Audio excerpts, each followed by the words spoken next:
Thutha wa gĩikaro kĩa mwanya gĩa kwarĩra mĩbango ya gũthingatithia ũgitĩri icigo-inĩ itiganĩte cia bũrũri kumana na mĩrũrũngano ĩrĩa ĩkoretwo ĩgĩtabanio, mũnene wa borithi wa ihinda Douglas Kanja magaretio nĩ maabitha anene rũhonge-inĩ rwa borithi nĩanĩrĩire mũkana kũrĩ arĩa othe marĩ na mũbango wa gũtabania mĩrũrũngano kana kũhobanĩria ceceni ciothe cia thirikari iria ikoragwo igitĩrĩtwo kĩwatho.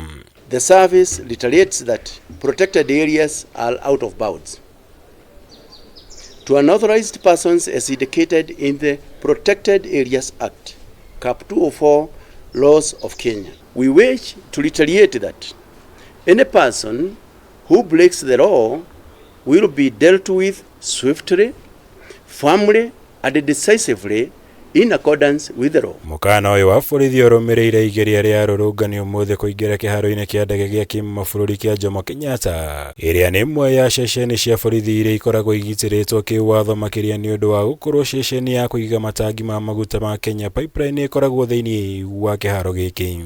For the avoidance of doubt, protected areas listed under the Protected Areas Order, Legal Notice number 9 of 2011, second schedule includes, among others, the LPG plants, the bitumen plants, and the petroleum depots situated at Embakasi Aviation Depot, that is JKIA. Kũringana na maabitha borithi, mĩrũrũngano ĩno ĩkoretwo ĩingĩrĩirwo nĩ ekinaĩ na ikundi cia nyanake iria ikoretwo igĩcũngĩrĩria ũthũkangia wa indo bũrũri-inĩ. Noguo no nginya borithi kũng'ethanĩra na mĩrũrũngano ĩno na njĩra ya kĩwatho kuona ndĩkoretwo ĩgĩtabanio na njĩra ya thayũ.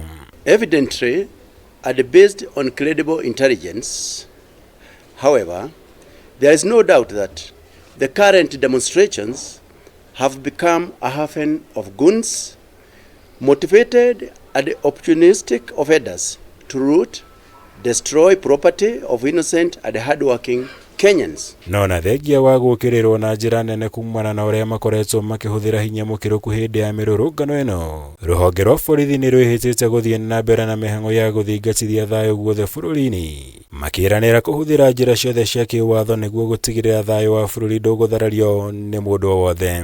I wish to underscore in my conclusion that security of our country is our collective responsibility as Kenyans. Towards this end, we are working closely with other security agencies to ensure that our country is safe and secure for all of us. We also appeal to all members of the public to remain vigilant in crowded areas. Ngĩribotera Kameme TV, njĩtagwo Mwaura wa Gunya.